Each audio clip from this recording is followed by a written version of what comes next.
little closer 'cause you know I'm thirsty. I'ma make it better, slip it back 'cause therapy. No, don't chill and get it free.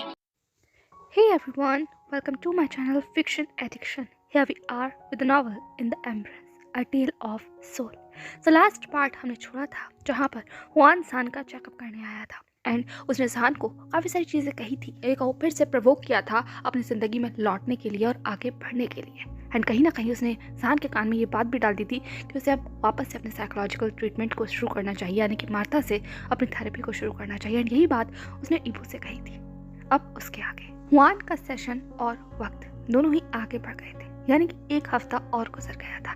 एक हफ्ता सान की धीमी धीमी recovery के लिए, सान को सोचने के लिए एंड डिसीजन देने के लिए।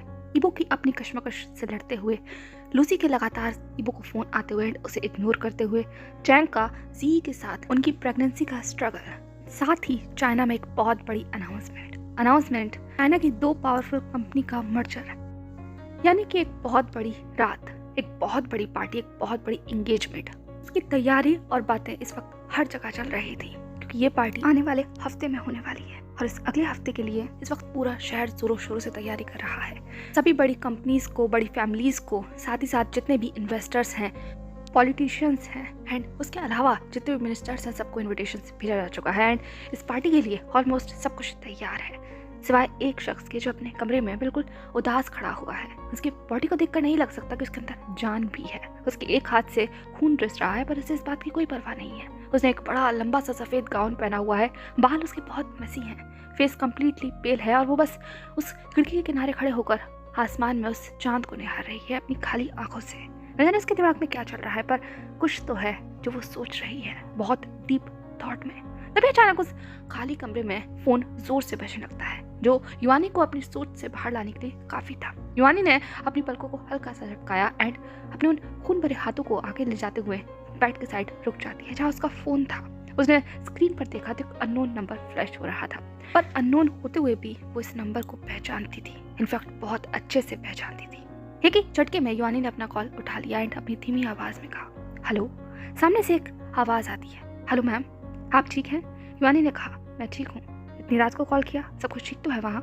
उस शख्स ने कहा, जी मैम, सब कुछ ठीक है भी एंड नहीं भी, दोनों ही बातें हैं। युआनी ने कहा, क्या कुछ हुआ है?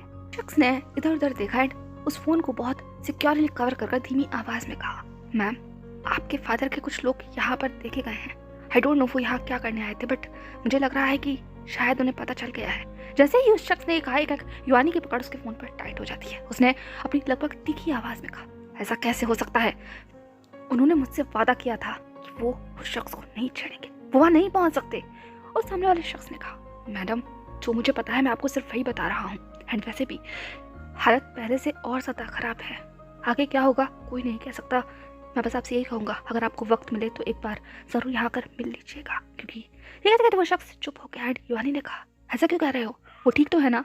उस शख्स ने कहा, मैडम, उनकी कल रात से हालत बहुत ज़्यादा ख़राब है। कल रात को भी उन्हें एक बहुत मेजर अटैक आया था। डॉक्टर्स ने उन्हें इंजेक्शंस दिए एंड सुबह से बहुत तेज़ बुखार में है।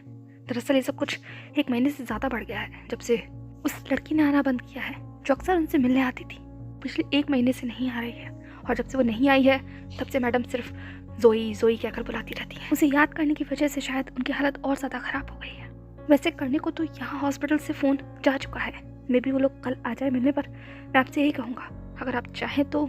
जैसे ही उस शख्स ने कहा, एक युआनी ने कहा, अगर मैं वहाँ गई तो डैड को और ज़्यादा शक हो जाएगा एंड मैं नहीं चाहती कि वो और गलत कदम उठाए, तो तुम उनका ख्याल रखना। उस शख्स ने कहा, तो मैम आप नहीं आएंगी? युआनी ने कहा, मैंने जितना कहा है उतना करो, मुझे जैसे ही वक्त मिलेगा मैं वहाँ आने की पूरी कोशिश करूँगी, पर तुम ये पता करो वो जी आजकल उनसे मिलने क्यों नहीं जा रही है? क्या उसका मन भर गया है? वैसे तो वो बहुत जान करती रहती थी। हाँ, क्या हुआ? मन भर गया? फिर उसकी माँ तक को वो नहीं संभाल सकती। ये कहते वक्त युआनी की आवाज में बहुत गुस्सा था, जैसे वो शख्स भी महसूस कर सकता था। उस शख्स ने थोड़ी देर बाद कहा, तो मैम मेरे लिए क्या काम है? युआनी ने कहा, सिर्फ उनका ख्याल रखो और जितना हो सके उनके पास ही रहने की कोशिश करो, लेकिन इस बात का भी ख्याल रखना कि मेरे डैड को तुम्हारे बारे में नहीं पता लगना चाहिए, समझ आया? उस शख्स ने कहा, जी मैम, जैसा आप कहें। ये कहते के साथ ही उसने फोन काट दिया था। युआनी का चेहरा बर्फ से ज़्यादा ठंडा हो जाता है। उसने खींचकर अपने फोन को वहीं सामने दीवार पर जोर से दे मारा एंड चीखते हुए कहा, dad, I will kill you, I really want to kill you. आप मुझे मजबूर कर, आपका मरना तो तय है, पर मौत कितनी ज़्यादा भयानक होगी ये आपका उठाया हुआ हर स्टेप डिसाइड करेगा। Just wait and watch. ये कहते हुए युवानी सिर्फ बस अपनी खून भरी आंखों से सामने की तरफ देखने लगती है। उसका कमरा पूरा तहस नहस हो गया था। उसके बाद कमरे से आवाज़ें दूर तक सुनी जा सकती थी, जो लूसी खड़े होकर सुन रही थी उसी कॉरिडोर में, पर वो कुछ नहीं कर सकती थी। उसके हाथ में उसका मोबाइल फ़ोन था, जिससे वो लगातार एक ही कॉल डायल कर रही थी, पर सामने से कोई जवाब नहीं आ रहा था।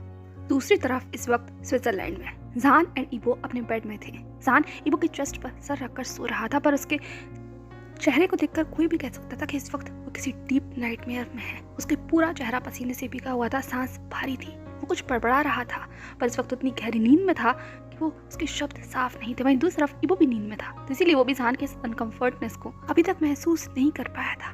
पर जान ने जैसे ही इबो की चेस्ट पर रोना शुरू किया, एकाएक इबो की आंखें झट से खुल जाती हैं। उसकी ऑलमोस्ट बॉडी शिवर करने लग गई थी। जिस तरीके की जान की हालत थी, उसने जान को कंधे से पकड़ा, जिसे उठाने की कोशिश की, पर जान किसी की भी बात का रिस्पॉन्स नहीं कर रहा था। इबो ने जान के चेहरे पर हाथ रखते हुए कहा, जान का मुझे सुनिए, क्या मुझे सुन सकते हैं? और इबो की आवाज़ सिर्फ जान के कानों में गूंज की तरह जा रही थी, क्योंकि वो इस वक्त जिस चीज़ से डील कर रहा था वो बहुत ब्रूटल थी।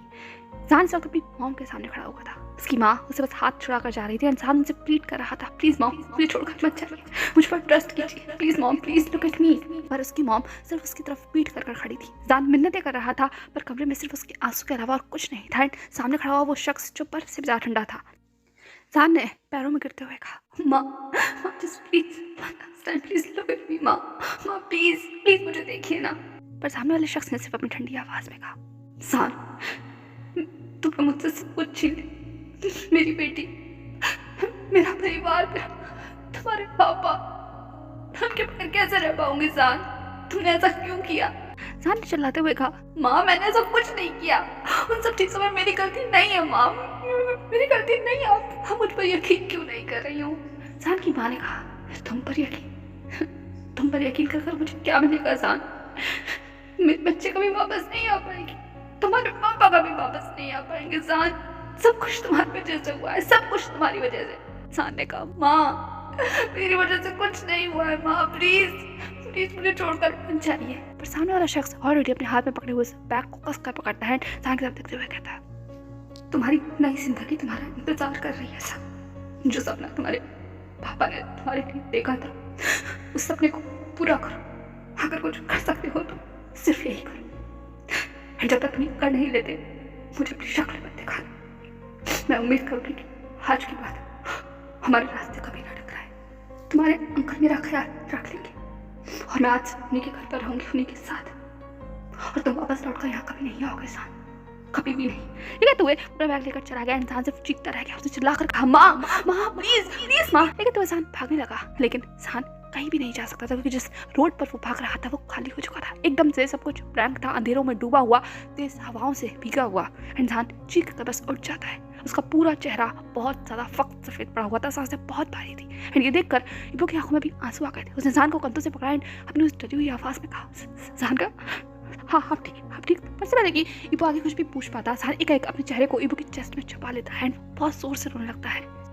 इबो ने अपनी बाहों को जान पर कसते हुए कहा, सब कुछ ठीक हो जाएगा जान का, मैं यहाँ हूँ, सब कुछ ठीक है, हम दोनों साथ हैं। जान ने अपने सर को इबो की चेस्ट में छुपाते हुए कहा, वो मुझे छोड़कर चली गई इबो, वो मुझे छोड़कर चली गई, मुझे देखना नहीं चाहती, उन्हें लगता है सब कुछ मेरी वजह से हुआ। इबो मेरी कोई गलती नहीं है, सर इबो मेरी कोई गलती नहीं थी, मैं नहीं चाहता था ये सब कुछ हो। मैंने अपने पापा अपनी जोई को नहीं मारा इबो, आई स्वेयर।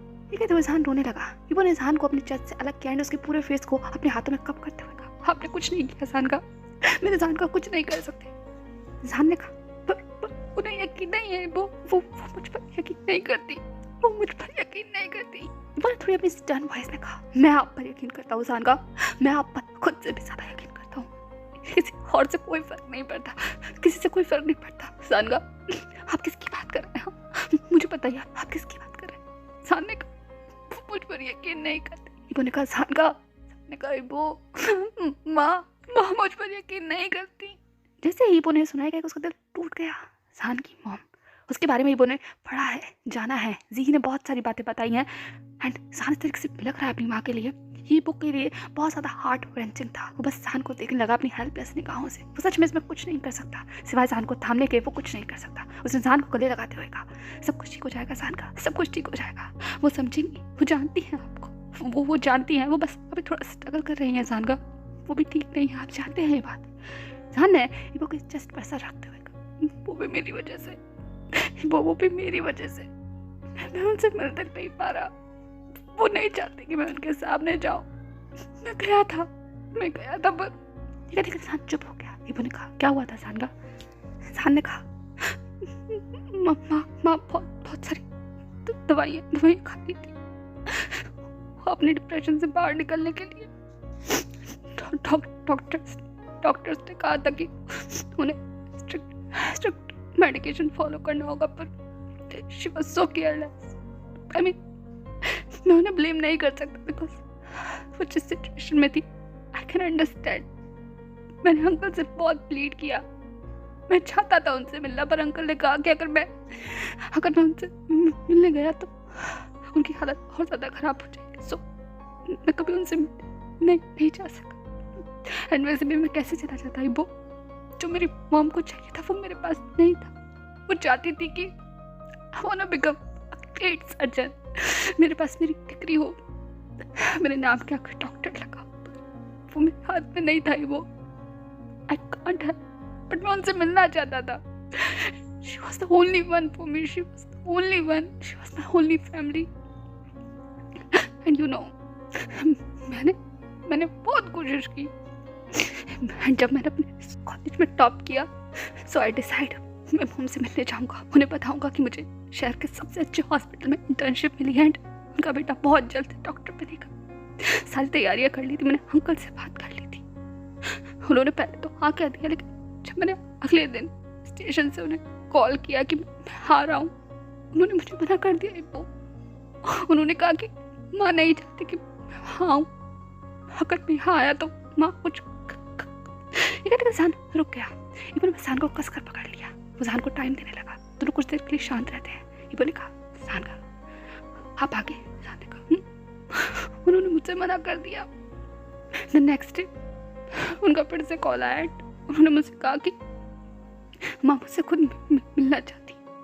मैं बहुत खुश हो गया था। इबो I was so happy. And माँ आई। इतने महीनों के बाद मैंने उन्हें पहली बार देखा, पर उन्होंने मेरी तरफ नहीं देखा। But I was happy because at least वो वहाँ आई तो सही। इतने सालों के बाद मैंने उनके लिए उनका फेवरेट गार्डन भी तैयार किया था, बिल्कुल वैसे ही जैसे कि हमारा पुराना गार्डन था, वाइट रोजेस वाला गार्डन। तो तुम्हें याद है ना? वो तुम्हें याद है ना? तुमने देखा था वाइट रोजेस जब तुम कहते जान सुबह करने लगा। इन्होंने कहा, मुझे याद है जान का, मुझे याद है अंकल खान ने बताया था, मैंने देखा था, वो बहुत ब्यूटीफुल गार्डन है।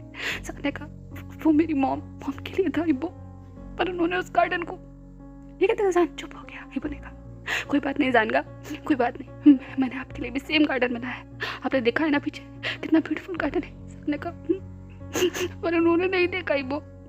उन्होंने शी वाज सो कोल्ड। उन्होंने मुझे हग भी नहीं किया। उन्होंने बस ये कहा कि जान गल्प करने लगा। इबो ने कहा, क्या कहा उन्होंने? जान ने कहा, उन्होंने कहा कि अभी मैं डॉक्टर नहीं बनाऊं तो डील के अकॉर्डिंग मुझे अपना चेहरा नहीं दिखाना था एंड मैं बार बार डिस्टर्ब ना करूं, अंकल को बार बार कॉल ना करूं। एंड ये लास्ट टाइम है जब वो यहाँ आई हैं, मैं कभी भी उस जगह वापस नहीं जा सकता जहाँ वो अंकल के साथ रह रही है। वो तभी मुझसे मिलेगी जब मैं ये कहते इंसान रोने लगा। इबो ने कहा, आई कैन अंडरस्टैंड जान का, आई कैन। जान ने कहा, पर वो दिन फिर कभी आया नहीं। वो मैंने डिसाइड किया था कि जिस दिन मैं डॉक्टर बन जाऊंगा देन आई विल, पर वो दिन कभी नहीं आया और मैं अपनी माँ से कभी ये कहते इंसान रोने लगा। इबो ने कहा, सब कुछ ठीक हो जाएगा जान का, सब कुछ। जान ने कहा, नहीं कभी कुछ ठीक नहीं हुआ इबो, कभी कुछ नहीं। अंकल ने मुझे बताया कि माँ की हालत बहुत ज़्यादा ख़राब हो गई है, उन्हें साइकियाट्रिस्ट की ज़रूरत पड़ती है, स्पेशल मेडिकेशन की ज़रूरत पड़ती है एंड अब वो लोग सिर्फ डॉक्टर की निगरानी में ही रख सकते हैं माँ को। जिद करके उन्हें असाइलम शिफ्ट करना पड़ा। एंड मैं वहाँ नहीं था उनके साथ, मैं उनके पास नहीं था क्योंकि उनकी ऐसी हालत का जिम्मेदार मैं ही था ना, नहीं था। डॉक्टर्स ने मुझे मना कर दिया था कि मैं उनसे अगर मिलूंगा तो उनकी हालत और ज़्यादा खराब हो जाएगी। ये कहते कहते जान चुप हो गया। इबो ने बस जान को खींच लिया। वो लोग कुछ देर तक ऐसे ही बैठे रहते हैं। जान बहुत देर तक रोता रहता है। इबो से बहुत सारी बातें कहता है, वो बातें जो शायद उसने अभी तक किसी से नहीं कही, वो इबो से शेयर कर रहा था। इबो सिर्फ अपनी आंखों में आंसू लिए जान को संभालने की कोशिश कर रहा था, पर बहुत मुश्किल था क्योंकि ये सब सुनकर इबो का दिल भी टूट रहा था। But he was helpless just like जान। इबो ने कहा, आप उनसे मिलना चाहते हैं जान ने कहा, पर मैं तो अभी भी कैसे। इबो ने कहा, आप चाहते हैं? जान ने कहा, I don't know, but I miss her. She is my family, Ibo. She's my mom. She's my mother. I really miss her, Ibo. I wanna hug her. But वो मुझे प्यार नहीं करती, वो मुझे गले लगाना नहीं चाहती, वो मुझे देखना तक नहीं चाहती। वो मेरी क्या गलती है? मेरी क्या गलती है? इबो ने कहा, जान आपकी कोई गलती नहीं है, कोई गलती नहीं है आपकी। आप मिलना चाहते हैं हमसे, मैं आपको लेकर जाऊंगा। जान ने कहा, नहीं मैं नहीं जाना चाहता, मैं जाऊंगा तो मम्मा की तबीयत और ज़्यादा खराब हो जाएगी। मैंने जी को बोला है उनका ख्याल रखें, वो मेरे बिहाफ पे उनसे मिलने चाहती है, हर बार वो चाहती है। मेरी मॉम को लगता है कि जी उनकी सोई है, वो उससे बहुत घंटों तक बैठ कर बातें करती है। वो मैं सच में जी से बहुत जेलस हूँ उसको लेकर। वो कैसे मेरी जगह ले सकती है? मतलब मॉम उसे हेल्प करती है पर मुझे नहीं, मॉम मुझसे बात करती है पर मुझसे नहीं, मॉम उसे प्यार से देखती है पर मुझे कभी नहीं, जबकि मैं उनका। ये कहते कहते जान चुप हो गया। एंड इबो बस जान को होल्ड कर लेता है, उसके बालों पर, उसके फोरहेड पर बहुत सारी जेंटली एंड सॉफ्ट किस करता है। इबो ने जान के आंसू को पोंछते हुए कहा, आपको किसी के प्यार की जरूरत नहीं है, मैं आपको प्यार करता हूँ, बहुत प्यार करता हूँ। मैं आपको और प्यार करूँगा जान का, मैं आपको और ज़्यादा प्यार करूँगा, मैं आपको उतने ही प्यार से देखूंगा जैसा आप चाहते हैं। आपको उदास होने की जरूरत नहीं है, आपको रोने की जरूरत नहीं है जान का। You don't have to cry. हाँ, मैं आपको बहुत प्यार करता हूँ, बहुत ज़्यादा। I love you so much, so very much। ये कहते हुए उसने जेंटली जान के दोनों आइज पर किस किया एंड उसके टीयर्स को लिक कर लिया। एंड में सिर्फ जान को अपनी चेस्ट में उसने छिपा लिया था।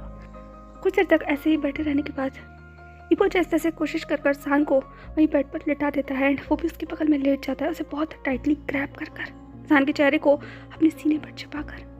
फाइनली जान इबो की वार्मथ में धीरे धीरे कर अपनी आंखों को छुपता हुआ महसूस करता है एंड वो कब रोते रोते इबो की चेस्ट पर सो जाता है। इस बात का एहसास उसे ही नहीं होता, पर इबो की आंखों से आंसू रुक नहीं रहे थे। वो बस जान के उन आंसू को महसूस कर सकता था, जान की हर प्लीडिंग को, हर रिक्वेस्ट को, हर बात को इबो अपने जहन में जैसे गूंजता हुआ महसूस कर पा रहा था। सच में जान का सवाल कितना वाजिब है कि आखिर गलती क्या है उसकी, क्या गलती है उसकी जो उसके आंसू कभी खत्म ही नहीं हो रहे। इबो जानता है जान मना कर रहा है कि वो अपनी माँ से मिलना नहीं चाहता, पर सच तो ये है कि जान चाइना लौटने में कतरा रहा है। जितना ज़्यादा बड़ा डर उसकी माँ का सामना करना है जान का, उतना ही ज़्यादा बड़ा डर चाइना का सामना करना है जान के लिए।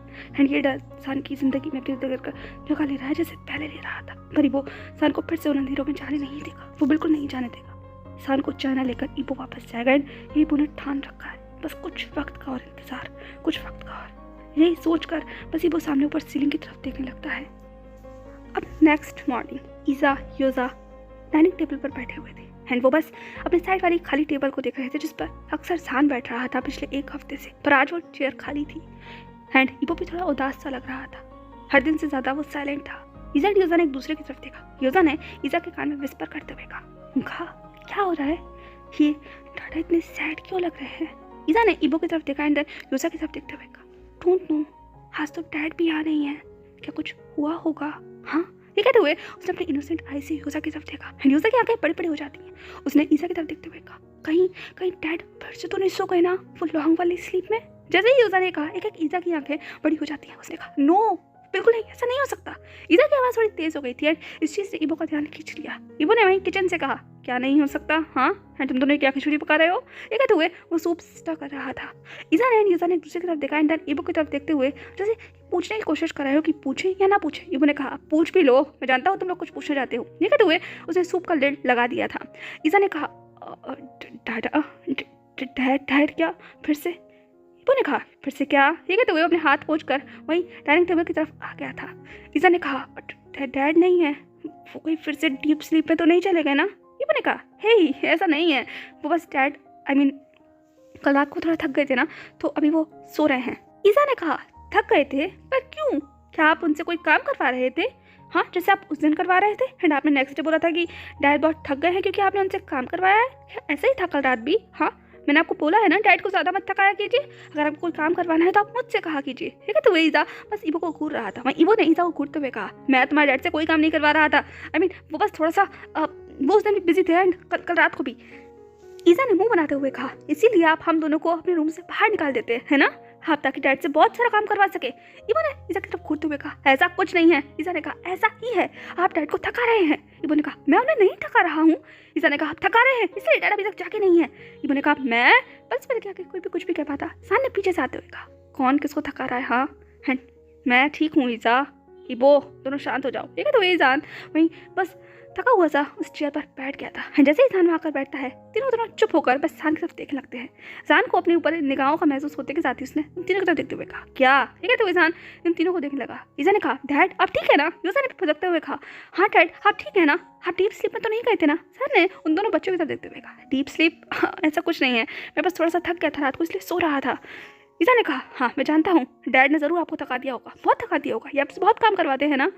जैसे ही ईजा ने ये कहा एक जान ने सिर्फ मुस्कुराते हुए ईबो की तरफ देखा एंड देन उसे हल्का सा टीज करते हुए उसने ईजा की तरफ देखते हुए कहा हाँ तुम्हारे डाडा मुझसे बहुत काम करवाते हैं ईजा, सीरियसली ये बिल्कुल भी परवाह नहीं करते, मैं बहुत वीक हूँ लेकिन ये फिर भी नहीं मानते। ठीक है, तो वो बस ईबो को देख रहा था एंड वही दूसरी तरफ ईबो के ईयर टिप्स राइट हो गई थी। उसने जान की तरफ देखते हुए कहा क्या जान कहा आप भी? मैं कहाँ आपको तक आ रहा हूँ, थक तो मैं चाहता हूँ। ठीक है, तो वो अपने मन में बड़बड़ाने लगा एंड उसकी ऐसी बातें सुनकर जान बस ईबो को क्लियर करने लगता है। जान और ईबो तो अपनी आपस में सीक्रेट टॉक्स कर रहे थे पर उनके सीक्रेट टॉक का असर उन दोनों बच्चों पर क्या हो रहा था शायद इस पर नजर अभी तक जान एंड ईबो की नहीं गई थी।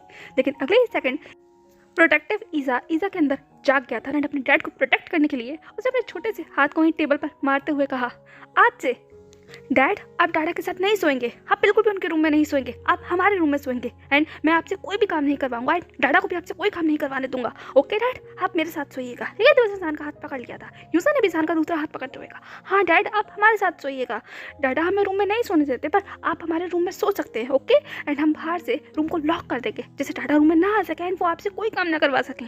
आप अभी भी वीक है, आपको बहुत सारी एनर्जी की जरूरत है वरना डॉक्टर अंकल फिर से आएंगे एंड आपको इंजेक्शन लगाएंगे। ठीक है, तो वे यूजा बस अपनी बड़ी बड़ी आंखों से जान को देखने लगा। यूजा की ऐसी क्यूट सी बातें सुनकर जान को समझ नहीं आता उसे हंसना चाहिए या रोना, क्योंकि इस वक्त ईबो का चेहरा देखने लायक था एंड वो दोनों बच्चों को देख रहा था, दोनों को दोनों ट्रेटर कहीं के। ईबो ने उस चेयर से उठते हुए कहा तुम दोनों लिटिल पिग्स मैं अपने जानका को कहीं नहीं जाने दूंगा, वो मेरे साथ मेरे ही रूम में सोएंगे एंड अगर तुम दोनों ने कोई भी हरकत करने की कोशिश की तो ये कहते हुए उसने ईजा का कान पकड़ते हुए कहा तो मैं तुम दोनों को होमवर्क करने के लिए बिठा दूंगा। एंड वैसे भी मैंने कल दोनों का होमवर्क चेक किया था, दोनों में कितनी सारी मिस्टेक्स थी, दोनों का ध्यान आजकल पढ़ाई में नहीं लग रहा है ना। चलो चलो उठो उठो, ब्रेकफास्ट कर लिया तुम दोनों ने, जाकर अपना होमवर्क करने बैठो अभी की अभी, वरना मैं तुम दोनों से भी बहुत सारा काम करवाना शुरू कर दूंगा। एंड आज से कल से नहीं नेक्स्ट वीक से हम लोग तुम्हारी पोनी राइडिंग सीखेंगे, तुम लोग चाहते हो ना उस पोनी पर राइड करना। जैसे ही ने कहा एक ईजा एंड यूजा की आंखें बड़ी बड़ी हो जाती हैं तो उन्होंने चेक हुए कहा हाँ हमें राइड करना है, हमें हॉर्स को राइड करना है। ये दोनों के बालों को रफर करते हुए कहा हॉर्स नहीं वो पोनी है एंड हाँ हम लोग उससे राइड करेंगे अगर तुम दोनों अच्छे से बिहेव करोगे, जाकर होमवर्क करो।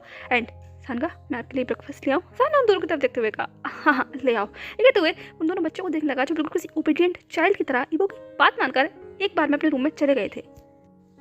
और ये चीज़ सान के लिए बहुत सरप्राइजिंग थी, इनफैक्ट बहुत ज़्यादा।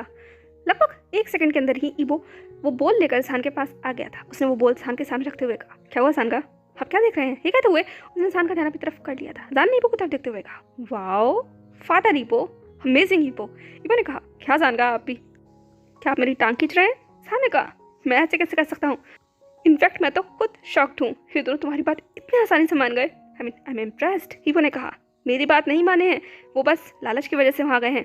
डोंट नो, लेकिन इन दोनों की बेस्ट फ्रेंड दो पोनी है, वो पोनी पेयर है जो हमारे बैकयार्ड में है और ये दोनों उसको राइड करना चाहते हैं, तो अगर वो इन्हें सीखना है तो अपना सारा काम करना ही होगा, इसलिए इन लोगों ने मेरी बात मानी है। बाकी आप उन्हें ज़्यादा इतना मासूम भी मत समझिए, वो इतने मासूम नहीं है, वो दोनों के दोनों मॉन्स्टर्स हैं। ठीक है, तो वो मुँह बना रहा था। सामने कहा हे वो मेरे बच्चे हैं। ईबो ने कहा मेरे भी। सान ने कहा ठीक है, तो वो सूप पी रहा था। ईबो सान के फेस को ऑब्जर्व कर रहा था। रात का इंसिडेंट अभी भी उसके माइंड में चल रहा था एंड सान की आंखों के नीचे पड़े हुए वो काले घेरे उस बात का सबूत थे कि जो कुछ भी कल रात को हुआ है वो सिर्फ ख्वाब नहीं था, वो रियलिटी थी। कुछ देर के लिए वो लोग ऐसे ही साइलेंस में बैठते हैं। फाइनली जान ने ईबो की तरफ देखते हुए कहा, क्या हुआ, इतने खामोश क्यों हो? ईबो ने जान की तरफ देखते हुए कहा, कुछ नहीं जान का, I mean are you feeling okay now? जान ने अपना सूप खत्म करते हुए कहा, हाँ हाँ एवरीथिंग इज ओके। पर शायद ईबो को इस बात पर बिलीव नहीं था, क्योंकि उसने एक झलक उस सूप के बाउल की तरफ देखा जो पूरी तरीके से खाली था, दूसरी तरफ जान की तरफ देखा जिसकी आंखें झुकी हुई थी। अगर और कोई दिन होता तो जान इस वक्त अपना नाक मुंह सूखेट रहा होता सूप को देखकर, शिकायत कर रहा होता ईबो से हर रोज की तरह। पर आज जान ने कुछ भी नहीं कहा। इनफैक्ट उसने बिना कुछ कहे उस इतने कड़वे सूप को भी चुपचाप पी लिया। ये चीज़ सबूत था कि जान अभी भी मेंटली थोड़ा डिस्टर्ब है, पर वो इस बात को शायद करना नहीं चाहता या उस बात को याद नहीं करना चाहता। इसीलिए ईबो ने भी जान को ज़्यादा प्रोवोक नहीं किया। उसने बस उस सूप बोल को उठाया, जान के हेयर्स पर जेंटली किस किया एंड देन सिंक में उसे साफ करने के लिए चला गया। जान ने ईबो की तरफ देखते हुए कहा, मैं तुम्हारी हेल्प करता हूँ ना ईबो? ईबो ने कहा, डोंट वरी जान का, आप वहीं बैठिए, मैं बस अभी 2 मिनट में आ रहा हूँ। किचन थोड़ा सा समेट लूँ जिससे बस बिखरी पड़ी हुई है, एंड उसके बाद हम लोग वॉक पर चलेंगे। ठीक है? तो वो जान को देखने लगा। जान ने ईबो की तरफ देखते हुए कहा, क्या आज हम ना जाए तो? ईबो क्या उस बोल को साफ करते करते रुक गया। जान की तरफ देखते हुए कहा, क्यों, आप ठीक महसूस नहीं कर रहे? ठीक है? तो उसने टैप ऑफ कर दिया था। जान ने कहा, ऐसा नहीं है, बस आज थोड़ा मन नहीं कर रहा, आई मीन आज मैं रेस्ट करना चाहता हूँ, क्या ये ठीक रहेगा? ईबो ने कहा, अगर आप ऐसा चाहते हैं तो। ठीक है? तो वो अपना हाथ पोंछ कर जान के पास आकर बैठ गया था।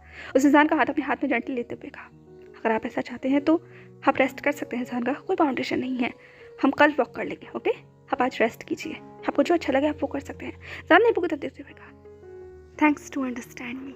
ईबो ने जान के हाथों को अपने हाथ में लिया एंड बहुत जेंटली उसकी नकल्स पर किस किया, देन जेंटली उसके फॉरहेड पर किस करते हुए कहा, यू डोंट हैव टू से sorry and thank you in between us, you know that ना, कि हमारे बीच थैंक यू एंड सॉरी नहीं है। ठीक है? तो हुए वो जान को देखने लगा एंड जान वार्मली मुस्कुराने लगा। पर ईबो के इन शब्दों ने जान की आंखों में हल्की सी आंसू की परत दे दी थी एंड उसके गले को भारी कर दिया था। इसीलिए उसने बिना कुछ कहे बस ईबो के टमी को हक कर लिया था एंड ईबो ने भी जान के बालों को हल्के से सहलाना शुरू किया। कुछ देर के लिए उन दोनों के बीच में बस साइलेंस था, इसके अलावा और कुछ नहीं। एंड ऐसे सुलझे से ख्यालात जो दोनों के मन में धीरे धीरे कर जगा ले रहे थे। वो दोनों अपनी ही दुनिया में थे कि तभी एकाएक ईबो का फोन वही टेबल पर रख कर बजने लगता है, जिसने जान एंड ईबो दोनों को ही उनकी दुनिया से वापस बाहर लाने का काम किया था। जान ने खुद को ईबो से अलग करते हुए कहा, तुम्हारा फोन बज रहा है, जाओ से ले लो। ईबो ने जान की तरफ देखा एंड देन अपने फोन की तरफ देखा। वहाँ पर एक नंबर शो हो रहा था एंड वो नाम जिसे ईबो जानता है। एंड जैसे ही उसने वो नाम उस डिस्प्ले पर पड़ा, एक ईबो की पूरी बॉडी थोड़ी टेंस हो जाती है। उसने जान की तरफ देखा एंड अगले ही सेकंड उसने अपना फोन तुरंत बंद कर दिया एंड जान की तरफ देखते हुए कहा, ये इतना इंपॉर्टेंट नहीं है। जान ने कहा, पर ईबो ने कहा, जान का अभी इंपॉर्टेंट नहीं है, I mean business related call है, आप चिंता मत कीजिए, आप जाकर रेस्ट कीजिए, मैं बाद में कॉल बैक कर लूँगा। एंड अभी मैं ईसा एंड यूजा को देखने जाता हूँ एंड उसके बाद बाहर जाऊँगा एंड फिर हम लोग लंच प्रिपेयर करेंगे, तब तक आप अच्छा खासा रेस्ट कर लेंगे, यह ठीक रहेगा? जान बस ईबो को देख रहा था। उसने कुछ कहा तो नहीं, लेकिन एक बार ईबो का फ़ोन देखा एंड देन उसने नोट किया। उसके बाद जान अपनी जगह से खड़ा होता है एंड अपने रूम की तरफ चला जाता है। ईबो वही टेबल पर खड़ा हुआ था एंड वो जब तक जान को देखता रहता है जब तक जान अपने रूम में नहीं पहुंच गया था। सीढ़ियों से फाइनली ईबो की निगाहें उसके फ़ोन पर आ गई थी। उसने अपनी पॉकेट से फ़ोन निकाला एंड एक बार फिर से उस नाम को देखा, लूसी। ईबो को पता नहीं कि लूसी आजकल से इतना ज़्यादा कॉल क्यों कर रही है, पर शायद कुछ तो इम्पोर्टेंट है। ईबो ने देर के लिए फ़ोन की तरफ देखा एंड देन वापस ऊपर जान की तरफ जो रूम में चला गया था। एंड देन उसने अपने मन में कहा, मुझे कॉल बाद में करना चाहिए, आई थिंक अभी ठीक नहीं रहेगा, मैं बाद में उससे बात कर लूँगा। लेकिन उसने फ़ोन बंद कर वापस अपनी पॉकेट में रख लिया था एंड जैसा उसने जान को कहा था वो ईसा एंड यूजा के रूम में चला गया था उनका होमवर्क चेक करने के लिए। अब लगभग 2 दिन के बाद जान वहीं खिड़की के सहारे खड़ा हुआ था। धीरे धीरे कर मौसम ढल रहा था, ठंडी हवा चल रही थी। ईबो ने जान को इस रूम में इस तरीके से अकेले खड़े हुए देखा तो ईबो के कदम भी खुद ब खुद जान की तरफ बढ़ जाते हैं। वही साइड से शॉल उठाता है, जान के कंधों पर रखते हुए कहता है, जान का। ठीक है? तो उसने जान को पीछे से हक कर लिया था एंड ईबो का वो वार्म टच महसूस होते के साथ ही जान एकदम से फ्लिंच कर उठता है एंड ये चीज़ कहीं ना कहीं ईबो को भी फील होती है। इसीलिए वो जान की नेक पर वार्मली किस करते हुए कहता है, आप किसी डीप थॉट में थे, मैंने आपको डिस्टर्ब कर दिया? जान ने कहा, नहीं, आई मीन तुमने डिस्टर्ब नहीं किया, पर मैं कुछ सोच रहा था। ठीक है? तो जान थोड़ा सा सीरियस एंड डाउन सुनाई दे रहा था एंड ये चीज़ ईबो को अलर्ट करने के लिए काफ़ी थी। ईबो ने खुद से जान को अलग किया एंड जान के दोनों हाथों को पकड़कर वो जान के सामने आ गया था। उसे जान की आंखों में देखते हुए कहा, क्या सोच रहे थे आप, जिसने आपको थोड़ा सा डिस्टर्ब नहीं थोड़ा ज़्यादा डिस्टर्ब कर दिया है? जान ने कहा, ऐसा कुछ नहीं है, मैं बस मैं सोच रहा हूँ। ठीक है? तो जान अपने हाथों को एंड फिर ईबो को देखने लगा। ईबो ने कहा, जान का, आप जानते हैं आप मुझसे कुछ भी कह सकते हैं। ठीक है? तो वो जान को देख रहा था। जान ने ईबो की तरफ देखा एंड देन वही साइड में चेयर पर बैठ गया। ईबो भी उसके पाँव में बैठ गया था। उसने जान का हाथ अभी भी होल्ड कर रखा था एंड वो पेशेंटली वेट कर रहा था। जान ने कहा, ईबो, आई मीन अभी भी कुछ ऐसा है जो मुझे थोड़ा डिस्टर्ब कर रहा है। इबो ने कहा और वो क्या है? जान ने कहा आई मीन कुछ कुछ चीज़ें हैं, जैसे कि हमें यहाँ रहते रहते कितना वक्त हुआ है इबो? इबो ने कहा ऑलमोस्ट 7 मंथ होने को आए हैं, एंड ईसा का बर्थडे भी है इस मंथ। ये करके इबो हंस रहा था। जान ने कहा ओके 7 मंथ, और मुझे जाके हुए ऑलमोस्ट 2 वीक्स हो गए हैं, है ना? इबो ने कहा 2 वीक्स हो गए हैं जान का, हैप्पी 2 वीक्स। जान ने कहा हाँ। तो इस बीच में एक बार भी सुजन का कॉल नहीं आया, एंड ना ही वो यहाँ है बच्चों के साथ में। I mean Susan and aunt Mary, वो कहाँ है वो? एंड हम लोग यहाँ कब तक रहेंगे? क्या हम लोग वापस स्टेट्स जाएंगे? जैसे ही वो नहीं सुना, एक उसके फेस पे जो स्माइल थी वो चली गई, फिर गायब हो गई। एंड वो सान को देखने लगा। सान ने कहा डोंट गेट मी रॉन्ग, ऐसा नहीं है कि मुझे ये सब कुछ पसंद नहीं आ रहा, मुझे बहुत पसंद आ रहा है। वो बहुत ब्यूटीफुल हाउस है एंड ये जगह बहुत अच्छी है। मैं बस States, I mean Susan and मेरा घर, आई मीन कहते इंसान थोड़ा सा फंबल करने लगा। इबो ने इंसान के हाथ को स्क्वीज किया एंड उसे जेंटली होल्ड किया, या कहो थोड़ा सा टाइटली, एंड अपने आप को इंसान की तरफ लीन करते हुए कहा आप मिस कर रहे हैं सुजन को? इबो की आवाज़ में सिर्फ एक क्वेश्चन था। इंसान नहीं समझ पा रहा था क्या इबो के सवाल में डिसअपॉइंटमेंट है या फिर शिकायत है। इसीलिए इंसान सिर्फ हेसिटेटली इबो की तरफ देखने लगा। इबो ने अपने सवाल को दोहराते हुए कहा क्या आप सुजन को मिस कर रहे हैं इंसान का? ये कहते हुए वो और ज़्यादा इंसान की तरफ लीन हो गया था। इंसान अपने निगाहों को झुकाया एंड देन इबो के हाथ पर अपनी पकड़ को मजबूत करते हुए कहा सच कहूँ? ये कहते हुए इंसान बहुत इनोसेंटली इबो की तरफ देख रहा था। एंड इबो का दिल एकदम से पिघल गया उस इंसान की तरफ देखते हुए कहा बिल्कुल सच।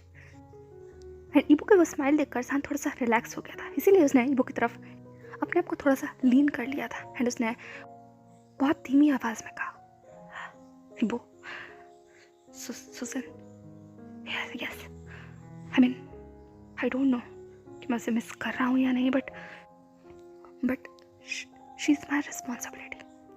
आई owe her a lot, and मुझे उसे संभालना है। वो ना एक्चुअली वो बीमार, she was ill, I mean she is ill, वो बहुत ज़्यादा बीमार है वो, एंड मुझे उसकी परवाह है, बहुत परवाह। मैंने उसे प्रॉमिस किया था कि मैं उसका ख्याल रखूँगा, पर मैंने अपने सारे वादों की तरह इस वादे को भी तोड़ दिया। एंड जैसा मैं तुम्हारे लिए सेल्फिश हो गया था, मैं उसके साथ भी सेल्फिश हो गई वो, बट मैं अब सब कुछ ठीक करना चाहता हूँ। मैं सबके लिए सबके साथ सब कुछ ठीक करना चाहता हूँ वो, एंड आई नो उसे मेरी ज़रूरत है। सो क्या मैं, आई मीन उसने मुझे कॉल भी नहीं किया, वो ठीक तो है ना? जैसे ही इंसान ने पूछा है कि वो इंसान के हाथ को कसकर पकड़ते हुए कहा इंसान का वो ठीक है, she is perfectly all right. इंसान ने कहा तो उसने मुझे कॉल क्यों नहीं किया? हाँ मुझे उससे बात करनी है वो योजा से वो कभी अलग नहीं रही इतने लंबे वक्त तक, एंड हीज़ा का भी उसने बहुत ख्याल रखा है। मेरी एब्सेंस में वही थी जो दोनों बच्चों को संभालती थी, एंड आई मीन मुझे उसे संभालना है वो, आई वॉन्ट टू सपोर्ट हर। जो गलती मैंने ज़नाया के साथ की थी वो मैं सुजन के साथ नहीं करना चाहता ही वो। वक्त निकल गया था ज़नाया के वक्त पर सुजन के साथ ठीक है। तो इंसान सिर्फ इबो को देख लगा, इबो का दिल 2 टुकड़ों में टूट गया। उसने अपने आप को खड़ा किया, साइड में से स्टूल उठाया एंड स्टूल पर बैठकर सान के हाथ को कसकर पकड़ते हुए कहा सान का आप जो करना चाहते हैं आप कर सकते हैं, आप इस घर में बंधे हुए नहीं हैं। मैंने आपको कैद नहीं कर रखा है, आप जहाँ जाना चाहते हैं आप जा सकते हैं, जिससे बात करना चाहते हैं उससे बात कर सकते हैं, कोई रिस्ट्रिक्शन नहीं है, आपको इतना सोचने की ज़रूरत नहीं है। आप सुजन से मिलना चाहते हैं, आप उससे बात करना चाहते हैं, मुझे बताइए आप क्या करना चाहते हैं। सान ने इबो की तरफ देखते हुए कहा उसने मुझे अभी तक कॉल क्यों नहीं किया? इबो ने सान की तरफ देखते हुए कहा आप जानते हैं वजह सान का, जिस वजह से मार्था ने अभी तक आपको अप्रोच नहीं किया है। इस बात पर सान का एक चुप हो जाता है एंड वो इबो को देखने लगता है। सान ने कहा क्या वो इस बात के लिए डरी हुई है कि उसने तुम्हें सब कुछ बता दिया इसलिए मैं उससे गुस्सा हूँ क्या? इबो ने कहा शायद। इस बात पर सान का एक चुप हो जाता है एंड वो बस इबो को घूरने लगता है। इबो ने कहा सान का क्या आप सच में उससे इस बात पर? इससे पहले कि इबो सान से कुछ और पूछ पाता एक सान उस चेयर से खड़ा हो जाता है एंड वो वहीं उस खिड़की के पास चला जाता है जहाँ वो अभी कुछ देर पहले खड़ा हुआ था। इबो से हाथ छुड़ाकर वहीं चुपचाप वो सामने की तरफ देखने लगता है। इबो भी खड़ा होता है एंड लंबी सांस लेकर सान के बगल में आकर खड़ा हो जाता है। उसने वहीं सामने की तरफ देखते हुए कहा क्या आप सच में उससे नाराज़ है सान का कि उसने मुझे बता दिया? सान ने भी सामने की तरफ देखते हुए कहा, मैं उससे इसलिए नाराज़ नहीं हूँ कि उसने तुम्हें बता दिया, पर मैं उससे इसलिए ज़रूर नाराज़ हूँ कि ये एक ऐसी बात थी जो मैंने उसे बताई थी। उसे पता थी, ये हम दोनों के बीच की बात थी। ये उसकी जिम्मेदारी थी कि मुझसे बगैर पूछे वो तुमसे ये सब कुछ ना शेयर करे। एंड कहीं ना कहीं उसने मुझे डिसअपॉइंट किया। इबो ने कहा, और आपने क्या किया सान का? आपने तो इतने साल में मुझसे कुछ भी शेयर नहीं किया, तो डिसअपॉइंट तो मुझे होना चाहिए, आपको नहीं लगता? लेकिन तो इबो सान को देख रहा था एंड उसके इस बात के अंदर कहीं ना कहीं एक ऐसा तर्क था जो सान को जाकर चुभा था।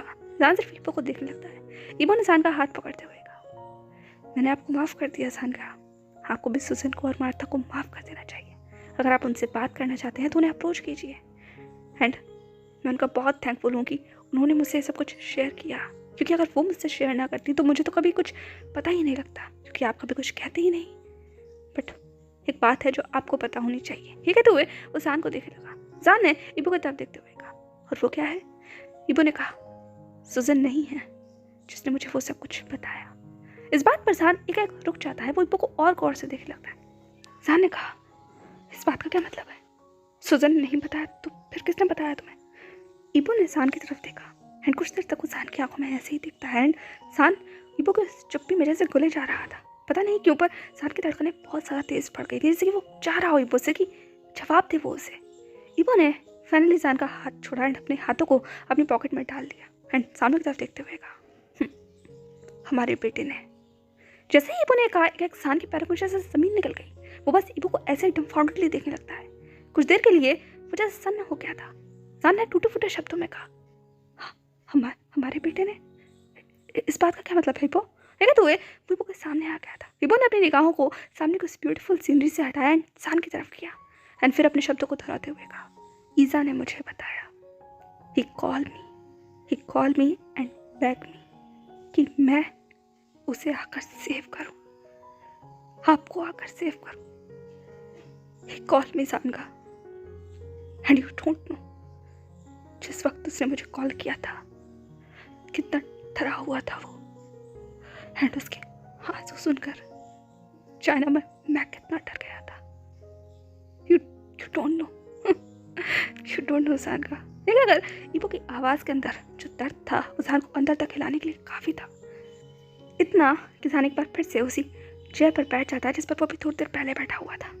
इबो कुछ देर के लिए वहाँ ऐसे ही खड़ा रहता है, शांत चुपचाप, क्योंकि बातों के बारे में अगर बात ना करो इसका मतलब ये नहीं है कि वो हमारा दिल खट्टा नहीं कर सकती। क्योंकि कभी कभी कुछ ऐसी बातें होती हैं जो चाहे कितना भी सोच लो, भुलाने की कोशिश कर लो, पर जब भी उनका ख्याल आता है दिल खट्टा हो ही जाता है। एंड ये कुछ बातों में से एक है। कुछ ऐसी चुनिंदा बातें जो इबो का दिल बहुत खट्टा कर देती हैं।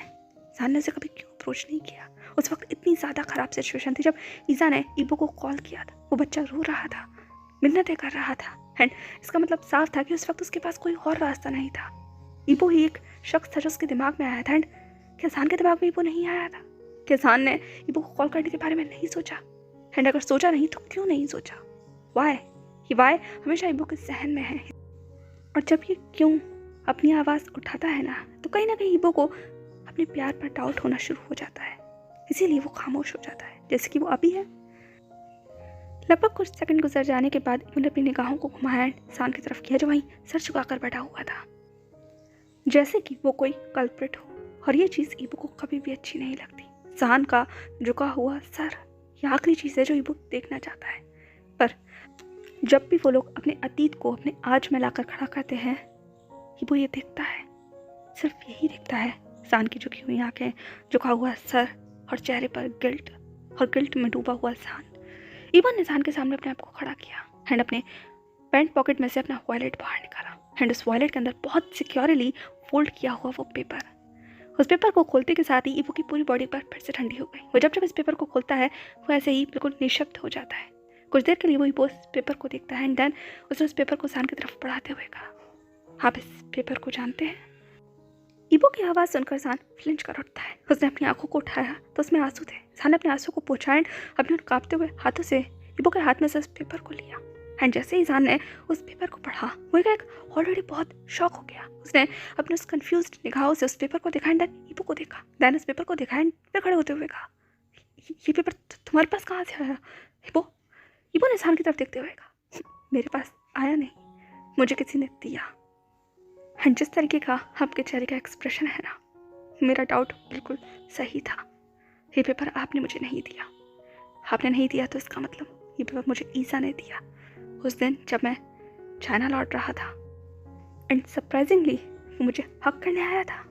ये चीज़ तब तो मेरे दिमाग में नहीं आई, लेकिन जब मैंने इस पेपर को देखकर सोचा तो मेरे मन में अचानक ही उसका चेहरा नजर आया एंड मुझे मेरे सवालों के जवाब मिल गए। ये पेपर उसी ने मेरे को दिया था। अब जानना ये है ये पेपर उसके पास कैसे आया एंड क्या वो ऑलरेडी सब कुछ जानता है। इस बात पर जान और ज़्यादा डर गया था। उसने इबो की तरफ देखते हुए कहा, नहीं वो कुछ नहीं जानता। इबो ने कहा, आप ऐसे कैसे कह सकते हैं? जान ने कहा, क्योंकि उसने मुझसे आज तक कभी कुछ पूछा नहीं। इबो, उसने मुझसे कभी कुछ शेयर नहीं किया एंड वो मुझसे कभी कुछ नहीं छुपाता। उसके पास पेपर ये तो। इबो ने जान के कंधों पर हाथ रखा एंड उसे मोड़ कर अपनी तरफ किया एंड जान की आंखों में देखते हुए कहा, उसने आपको नहीं बताया जान का, क्योंकि उस बच्चे को कुछ लगा होगा। आपको नहीं लगता हमारा ईसा बहुत स्मार्ट है? वो अनकहे शब्दों को भी कैच कर लेता है। जान ने कहा, तो मेरे बिहेवियर ने उसे ये फील कराया कि मैं उससे। इबो ने कहा, आप ज़्यादा सोच रहे हैं जान का। मुझे ऐसा लगता है कि वो कहीं ना कहीं अपने फादर के उस डिस्कम्फर्ट को पहचान गया था एंड कहीं ना कहीं उसे ऐसा लगा कि आप इस सवाल से परेशान हो जाओगे, सैड हो जाओगे। एंड ईसा को देखकर एक बात जो मैं बहुत अच्छी तरीके से कह सकता हूँ वो ये है, इस पूरी दुनिया में जो आखिरी चीज़ चाहता है ना वो है आपको परेशान करना। एंड इसी चीज़ ने शायद उसे रोक दिया होगा आपसे इस सवाल को पूछने के लिए, पर उसने इस पेपर को संभाल कर रखा जान का एंड उसने इस पेपर को मुझे दिया। इस बात का कुछ तो मतलब है ना। तो आपको नहीं लगता कि हमें अपने बच्चे से बात करनी चाहिए, उससे पूछना चाहिए उसके छोटे से दिल में क्या बात है, ये हमें जाननी चाहिए? आपको नहीं लगता? ठीक है कर इबो बस जान को देखे लगा। जान ने इबो की तरफ देखते हुए कहा, तो तुमने ये बात अब तक मुझसे क्यों नहीं कही?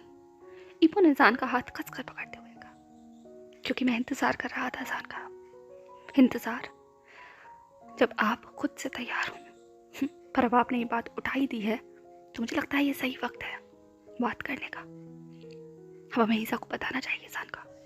It's a time. ये क्या कर इबो बस जान को देखने लगा एंड जान जैसे अपनी सोच में डूब गया था। कुछ पल के लिए दोनों शांत थे। अगले दिन जान धीमे से दरवाजे को खोलता है एंड जैसे ही वो रूम में दाखिल होता है, ईसा एंड यूजा वहीं बेड पर बैठकर अपनी कलरिंग बुक में कलर कर रहे थे। दोनों आपस में बहुत हंसते मुस्कुराते हुए बात कर रहे थे एंड उन्हें इस तरीके से देखकर जान बस अपने कदमों को वहीं रोक लेता है। तो पीछे से इबो ने जान के कंधे पर हाथ रखते हुए कहा, जान का मैंने आपको पहले भी कहा है आपको खुद को फोर्स करने की, पर इससे पहले कि इबो कुछ भी कहता जान ने अपने आप को आगे बढ़ाते हुए कहा, ये वक्त है इबो, तुमने सही कहा, हमें ईसा से बात करनी चाहिए। मैं उसे और परेशान नहीं करते हुए देखना चाहता, मैं उससे बात करूँगा। तुम यूजा को लेकर, इबो ने कहा, डोंट वरी, मैं यूजा का ख्याल रखूंगा। ये कर दोनों अंदर आ गए थे एंड अपने पेरेंट्स को उस रूम में आते हुए देखकर एक ईसा एंड यूजा चुप हो जाते हैं। दोनों जान एंड इबो की तरफ मुस्कुराते हुए देखने लगते हैं। ईसा ने चिल्लाते हुए कहा, डैड। यूजा ने भी चिल्लाते हुए कहा, डाडा। ये क्या कर दोनों अपने हाथों को उठाकर बस इबो एंड जान की तरफ देखने लगे। वहीं दूसरी तरफ इबो ने आकर यूजा को गोद में ले लिया था एंड जान ईसा के बगल में बैठ गया था। ईसा ने कहा, डैड आप ठीक है ना? जान ने ईसा को अपनी लैब में उठाते हुए कहा, my Prince I am perfectly all right. ये कहते हुए उसने ईसा की उस छोटी सी बॉडी को हक कर लिया था। जान का इस तरीके से वार्म हक पाकर ईसा भी अपने छोटे छोटे हाथों से जान को हक कर लेता है एंड अपने सर को जान की चेस्ट पर रखकर वो जान को बस वार्मली देखने लगता है, उस चेहरे पर मुस्कुराहट लिए। तभी इबो ने यूजा की तरफ देखते हुए कहा, चॉकलेट कैसे खानी है? यूजा ने अपने हाथों को उठाते हुए कहा, मुझे खानी है डाडा, मुझे भी। ईसा ने कहा, मुझे भी खानी है।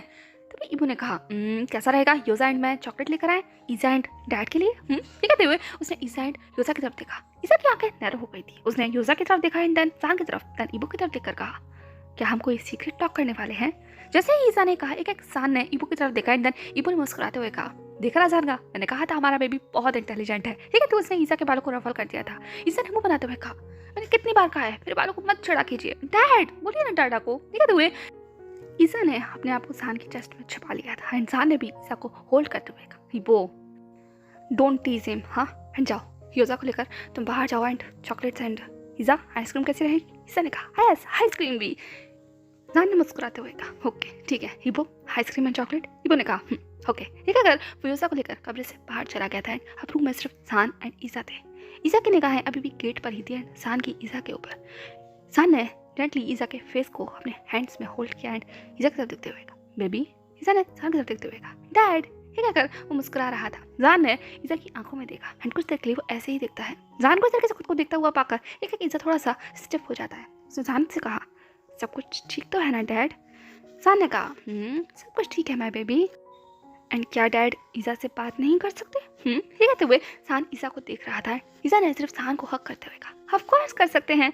सान ने कहा, तो बहुत दिन हो गए ना मैंने अपने लवली चिकन से बात नहीं की, तो आज मैं अपने चिकन से बात करने आया हूँ एंड सिर्फ डैड एंड मैं, इसीलिए मैंने दोनों को बाहर भेज दिया ताकि वो हमें डिस्टर्ब ना कर सके। कैसा है ये आइडिया? कहते हुए जान ईसा को गोद में लेकर वही बेड पर लीन हो गया था एंड ईसा उसकी चेस्ट पर था। ईसा ने जान को बहुत जेंटली होल्ड करते हुए कहा, बहुत अच्छा आइडिया है डैड। वैसे भी हमने बहुत लॉन्ग वक्त से एक दूसरे से टॉक नहीं की है, बिकॉज टाटा ऑलवेज आपके साथ रहते हैं and I miss you dad. ठीक है, तो वो ईसा पाउट बनाकर जान को देख रहा था। जान ने ईसा के बालों को रफल करते हुए कहा, ओह माय प्रिंस। ओके चलो, तो आज हम बात करेंगे, सारी बात। ओके, एंड आप मेरे साथ सब कुछ शेयर करोगे, जितना भी आपने मुझे मिस किया एंड जो कुछ भी मैंने मिस किया है ना, वो सब कुछ। कैसा रहेगा ये? ठीक है, तो वे सान ने करवट ले ली थी एंड ईसा सान के बगल में लेटा हुआ था। दोनों एक दूसरे की तरफ देख रहे थे अपने इनोसेंट आइज से। ईसा ने सान के फेस को देखा एंड वो बस सान को ऐसे ही दिखता रहता है। सान ने कहा, तो बताओ माय बेबी, कैसी चल रही है आपकी लाइफ? क्या मेरा चिकन मस्ती कर रहा है? ईसा ने गिगल करते हुए कहा, मैं चिकन नहीं हूँ dad, I am not a chicken. जान ने कहा, नहीं तुम चिकन हो। ईसा ने जान की चेस्ट पर चढ़ते हुए कहा, अगर मैं चिकन हूँ तो आप मामा चिकन हो, मामा चिकन। ये कहते हुए ईसा जान को टिकल करने लगा एंड जैसे ही ईसा ने अपने मुंह से मामा वर्ड निकाला, एक जान ठहर जाता है। वो ईसा को बस ऐसे ही देखने लगता है एंड वही दूसरा ईसा बस गिगल कर रहा था। एक जान ने ईसा के दोनों छोटे हाथों को पकड़ा उन्हें अपने पास लेकर आया एंड जेंटली उन पर किस करते हुए ईसा की तरफ देखकर कहा, why mama chicken, why don't you call मी पापा चिकन? जैसे ही जान ने कहा, एक ईसा रुक जाता है एंड वो जान को देखने लगता है। जान ने ईसा को अपनी तरफ पुल कर लिया था। अब ईसा बिल्कुल जान के फेस के करीब था। दोनों एक दूसरे के चेहरे को देख रहे थे। बस फर्क इतना था कि ईसा का वो छोटा सा चेहरा इस वक्त बिल्कुल ईगो की तरह लग रहा था एंड जान का वो चेहरा ईसा को बहुत क्यूट लग रहा था। ईसा ने जान के फॉरहेड को देखा एंड उसकी वो लॉन्ग हेयर्स को उसके कान के पीछे टक करते हुए कहा, बिकॉज यू लुक लाइक अ। ये कहकर ईसा जान की नोज पर टैप करता है एंड देन धीरे से कहता है, beautiful mama chicken, and because you protect me, you feed me, you love me, you always lead me, just like mama chicken lead sun chicken। क्या कर ईसा गिगल करने लगा। जान ने कहा, ओह सन चिकन, ये तो एक बहुत ही अजीब वर्ड है। क्या डाटा भी मामा चिकन है? जैसे ही जान ने कहा, एक ईसा रुक गया। वो जान की तरफ देखकर कहता है, नो। जान ने जैसे ही ईसा के मुझे इतना जल्दी नो सुना, उसकी आइज नर हो गई थी। उसने कहा, वाई? ये कहकर उसने ईसा को फ्लिप कर दिया। अब ईसा जान के नीचे था एंड जान उसके बगल में लेटा हुआ था। ईसा ने कहा, बिकॉज। ये कहते हुए ईसा ने अपने छोटे से पैर को जान के टमी के ऊपर रख लिया था। जान ने कहा, बिकॉज। ये कहकर जान ईसा की उस क्यूरियस माइंड को जानना चाह रहा था। या ईसा के माइंड में ये बात कैसे आई कि जान मामा चिकन है एंड ईपो मामा चिकन नहीं हो सकता? असल में उसके बेटे के दिमाग में आखिर चल क्या रहा है, ये सब कुछ जान जानना चाहता था। इसीलिए वो भी ईसा के साथ बिल्कुल ईसा जैसा बिहेव कर रहा था। ईसा ने जान की तरफ देखते हुए कहा, because data is always behave like a dead chicken. जान ने पाउट बनाते हुए कहा, I don't understand logic baby. ईसा ने भी पाउट बनाते हुए कहा, I don't know dad, but you are my mama chicken. You don't like I call you mama chicken? ये क्या कर ईसा अपनी इनोसेंट आई से सान को देखने लगा एंड उसके फेस का वो पाउट एंड उसकी वो इतनी बड़ी बड़ी आंखें देखकर सान बस चुप हो जाता है। वो ईसा को खींचकर बस गले लगा लेता है। जान ने ईसा के कान में विस्पर करते हुए कहा, ओके ठीक है, गुस्सा होने वाली बात नहीं है। अगर तुम चाहते हो कि मैं मामा चिकन रहूँ तो मैं मामा चिकन हूँ, डोंट वरी। ओके, ये क्या कर वो ईसा के मूड को अपलिफ्ट करने की कोशिश करने लगा, क्योंकि वो समझ गया था ईसा थोड़ा अनॉय हो रहा है। लेकिन अभी जान को ईसा से बात करनी है, इसीलिए ईसा का मूड अच्छा होना चाहिए। कुछ देर के लिए ईसा शांत रहता है। देन जान ने ईसा को वापस से अपनी तरफ देखने के लिए कहा। ईसा ने जान की तरफ देखते हुए कहा, व्हाट? जान ने कहा, कैसा रहेगा कि हम एक स्टोरी सुने? ईसा ने कहा, स्टोरी? जान ने कहा, रात का टाइम हो रहा है तो बेड टाइम स्टोरी सुनेंगे तो कैसा रहेगा? ईसा ने कहा, वाओ, मैं सुनना चाहता हूँ, मैं सच में सुनना चाहता हूँ डैड। आपने बहुत लंबे वक्त से मुझे स्टोरी नहीं सुनाई एंड आई मिस दिस। जान ने कहा, I am sorry baby, I am really sorry, but अब से डैड तुम्हें डेली स्टोरी सुनाएंगे। ओके चलो, तो आज मैं तुम्हें स्टोरी सुनाता हूँ। ईसा ने कहा, मैं अपनी स्टोरी बुक लेकर आऊँ? जान ने कहा, नो, मेरे पास एक ऑलरेडी स्टोरी है एंड मुझे ईसा से सारे सवालों के जवाब चाहिए। पहले डैड तुम्हें स्टोरी सुनाएंगे, देन तुमसे सवाल पूछेंगे। ओके? ईसा ने ब्लिंक करते हुए कहा, ओके। जान ने कहा, गुड बॉय, कम ऑन। ये अगर उसने ईसा को वापस से हक कर लिया था, उसने अपनी चेस्ट पर लिटा लिया था। तभी ईसा ने कहा बट डैड, ये कहते हुए उसने अपना चिन जान की चेस्ट पर रख लिया था। जान ने कहा क्या हुआ? ये कहते हुए जान ईसा के बालों को उसके कान के पीछे टक करता है। ईसा ने कहा योसा तो नहीं आया, योसा को भी स्टोरी सुननी है डैड।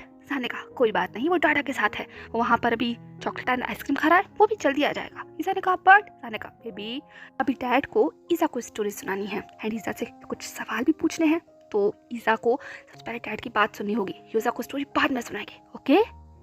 ईसा ने कहा जान ने वार्मली मुस्कुराते हुए कहा दैट्स लाइक माय बॉय। ये कहते हुए उसने ईसा के फॉरहेड पर किस किया एंड वापस ईसा को अपनी चेस्ट पर लिटा लिया था। जान ने हल्के हल्के ईसा के बैक पर सर्कल्स ड्रॉ करते हुए कहा वंस अपॉन अ टाइम। ईसा ने कहा वंस अपॉन अ टाइम। जान ने कहा देयर आर टू बॉयज। ईसा ने अपना सर उठाकर जान की तरफ देखते हुए कहा टू? जान ने कहा ईसा ने कहा देन? जान ने कहा one live in a beautiful palace and second live in a small house. ईसा ने कहा oh he's a king। जान ने मुस्कुराते हुए कहा no no he's not a king, he's a prince, a beautiful prince। ईसा ने कहा whoa so he wants his princess। जान ने कहा no ये प्रिंसेस की स्टोरी नहीं है माय ब्यूटीफुल बेबी, ये टू प्रिंस की स्टोरी है। ईसा ने कंफ्यूज होते हुए कहा बट स्टोरी में तो प्रिंसेस होती है ना डैड, प्रिंस एंड प्रिंसेस। जान ने कहा नो नो कभी कभी प्रिंस भी होते हैं। ईसा और कंफ्यूज हो गया था। जान ने कहा तुम्हें प्रिंस वाली स्टोरी नहीं सुनी? ईसा ने जान की तरफ देखते हुए कहा बट मैंने आज से पहले कभी नहीं सुनी। जान ने कहा बिकॉज डैड ने नहीं सुनाई थी, आज डैड ईसा को स्पेशल स्टोरी सुनाएंगे। तो ईसा को इंटरेस्ट है प्रिंस वाली स्टोरी सुनने में। एक बार जान ईसा को देखने लगा होपफुल केस से। ईसा कुछ देख ले सोचता है एंड देन जान की तरफ देखते हुए कहता है आप सुनाओगे? जान ने कहा ऑफ कोर्स बेबी, मैंने कहा ना। ईसा ने कहा तो फिर मुझे सुननी है। ये कहकर ईसा मुस्कुराने लगा। जान ने कहा that's like my boy, okay so dad कहाँ थे? ईसा ने कहा प्रिंस इन द पैलेस। जैसे ईसा ने कहा जान ने कहा so once upon a time एक बार प्रिंस के किंगडम में एक बहुत बड़ा फेयर लगता है एंड उस फेयर को देखने के लिए वो दूसरा वाला बॉय भी आता है। जैसे ही ईसा ने कहा ओ। जान ने कहा जैसे ही वो दोनों उस फेयर में मिलते हैं एंड प्रिंस डू समथिंग जिससे वो सेकंड वाला बॉय बहुत नाराज हो जाता है। जैसे ही ईसा ने कंफ्यूज होते हुए कहा डैड। जान ने कहा क्या हुआ बेबी? ईसा ने कहा क्या उनका कोई नाम नहीं है? प्लीज उनका नाम बताइए ना। प्रिंस का क्या नाम था? जान ने कहा सॉरी बेबी, डैड तो नाम बताना भूल ही गए। ओके तो प्रिंस का नाम था लानजान, द प्रिंस ऑफ कुजू एंड सेकंड बॉय का नाम था विंग। ईसा ने बड़ी सी स्माइल देते हुए कहा वाओ डैड ये नेम कितने प्रिटी है। जान ने कहा वो दोनों बॉय भी बहुत प्रिटी थे and you know when they meet first time in the fair prince लानजान do something mischievous, that's why विंग become so angry so furious. ईसा ने कहा डैड लानजान ने क्या किया था? जान ने कहा लानजान ने अपने मन में सोचा एंड उसे अपनी और ईबो की फर्स्ट मीटिंग याद आ जाती है। अब वो पुअर ईसा को तो वो नहीं बता सकता था, इसीलिए जान ने बातों को घुमाते हुए कहा एक्चुअली प्रिंस लानवांग जी ने गलती से विंग को एक डोर के अंदर बंद कर दिया था। ईसा ने कहा हाँ फिर तो विंग को बहुत डर लगा होगा ना डैड? जान ने कहा हाँ बहुत सारा डर लगा था, इसीलिए तो जैसे ही प्रिंस लानवांग जी को ये पता चला कि उन्होंने मिस्टेक कर दी है वो तुरंत दौड़ कर जाते हैं एंड विंग को उस रूम से बाहर निकालते हैं। ईसा ने कहा फिर क्या हुआ डैड? जान ने कहा फिर वही हुआ, विंग बहुत ज़्यादा नाराज हो गया एंड उसने प्रिंस को डांटा, बहुत ज़्यादा डांटा। ईसा ने कहा हाँ फिर क्या हुआ डैड? जान ने कहा प्रिंस ने विंग से माफ़ी मांगी, उन्होंने कहा कि उन्होंने गलती से कर दिया एंड वो आगे से ऐसा नहीं करेंगे एंड प्लीज़ उन्हें विंग माफ़ कर दे। ईसा ने कहा देन विंग ने उन्हें माफ़ कर दिया डैड?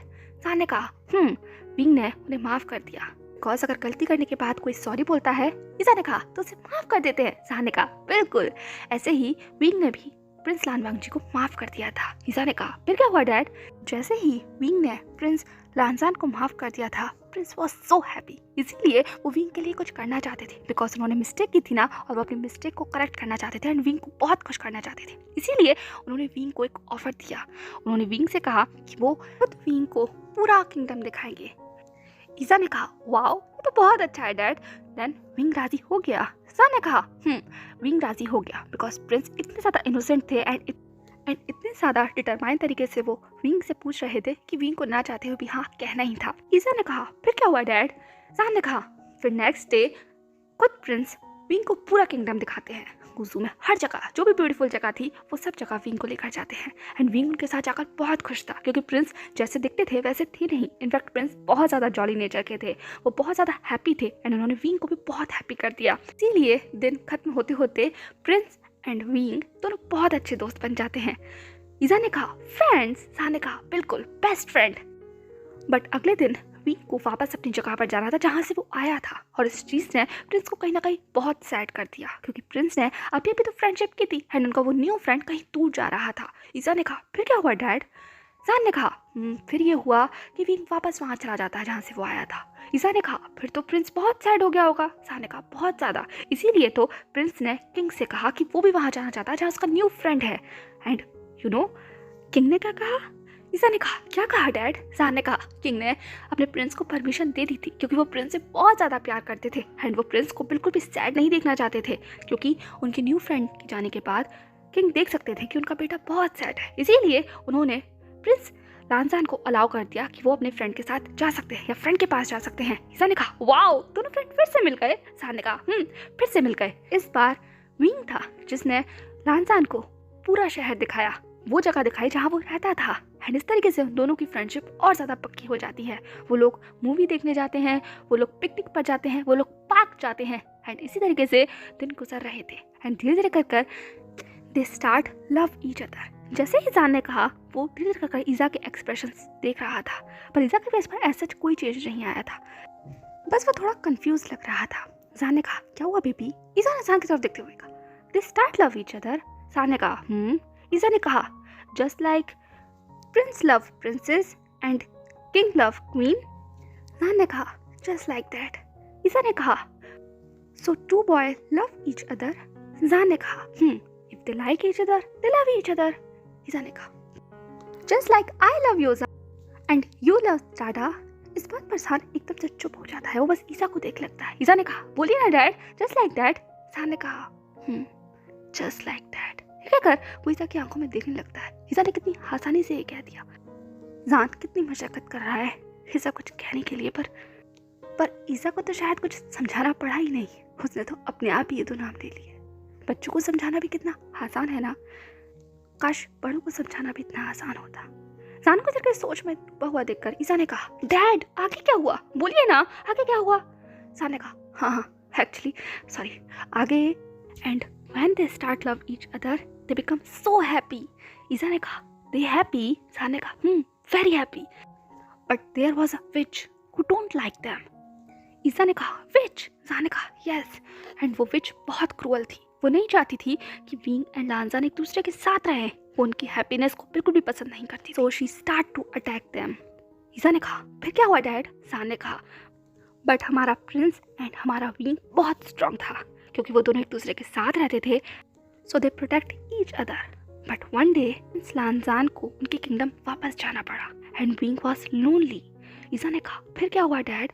ज़ान ने कहा फिर वही हुआ जो होना था, उस विच को पता चल गया था कि विंग अब अकेला है, अब वो उस पर अटैक कर सकती है, इसीलिए उसने विंग के ऊपर अटैक किया एंड विंग वॉज इंजर्ड। ईजा ने कहा हाँ फिर क्या हुआ डैड? ज़ान ने कहा फिर विच विंग को अपने साथ ले जाती है अपने पैलेस में, क्योंकि वो विंग को बहुत पसंद करती थी and she want to marry him. ईजा ने कहा बट विंग तो लानजान को पसंद करता था ना dad, he loves him, then why witch wants to marry him? ये तो फेयर नहीं है ना डैड। जैसे ईजा ने कहा एक एक ज़ान का दिल बहुत ज़्यादा वार्म हो जाता है, वो बस ईजा को देखने लगता है। उसने ईजा को और टाइटली होल्ड करते हुए कहा बिल्कुल सही कहा, ये बिल्कुल भी ठीक नहीं था। एंड जैसे ही ये बात प्रिंस लानजान को पता चली कि उनके लव को किसी ने इंजर्ड कर दिया है, become so furious so angry, वो तुरंत अपने किंगडम से वापस आते हैं एंड अपने साथ बहुत सारे आर्मर्स को लेकर आते हैं एंड वो सभी मिलकर उस विच के पैलेस पर अटैक कर देते हैं। एंड अटैक करने के बाद वो लोग फाइट जीत जाते हैं। ईजा ने कहा वाओ प्रिंस लानजान तो बहुत स्ट्रांग था, उसने विच को मार दिया, डैड। ज़ान ने कहा वो बहुत स्ट्रांग था, उसने विच को मार दिया एंड अपने लव को सेव कर लिया। ईजा ने खुश होते हुए कहा फिर क्या हुआ डैड? ज़ान ने ईजा की तरफ देखते हुए कहा देन प्रिंस लानजान अपने विंग को वापस अपने पैलेस ले गया एंड उसकी बहुत ज़्यादा केयर की, उसे बहुत ज़्यादा लव किया एंड कुछ वक्त के बाद विंग फिर से हेल्थी हो जाता है। ईजा ने कहा वाओ।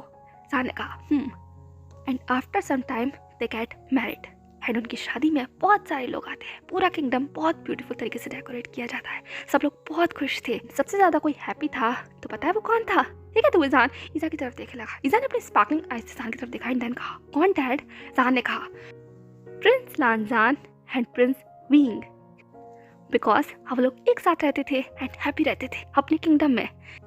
ईसा ने कहा वाओ डैड, ये तो बहुत लवली स्टोरी थी। जहान ने कहा एंड कुछ टाइम के बाद उन लोगों को एक ब्यूटीफुल सा बेबी होता है। इस बात पर ईसा फिर से कंफ्यूज हो गया। वो जहान को देखने लगा। जहान ने कहा कोई क्वेश्चन? ईसा ने कहा हुज बेबी इज दिस? जहान ने कहा ये कैसा सवाल हुआ बेबी? मैंने बोला ना प्रिंस लानजान एंड प्रिंस विंग ने शादी कर ली थी तो ये उनका बेबी था। ईसा ने कहा बट वो दोनों तो बॉय है ना। जहान ने कहा देन? ईसा ने कहा but Maria said only girls can give birth. जहान ने कहा ये मारिया कौन है? ईसा ने कहा डैड मारिया मेरी फ्रेंड है स्कूल में, मेरी फ्रेंड थी स्कूल में, and one day she told mama give birth and dad protect मामा।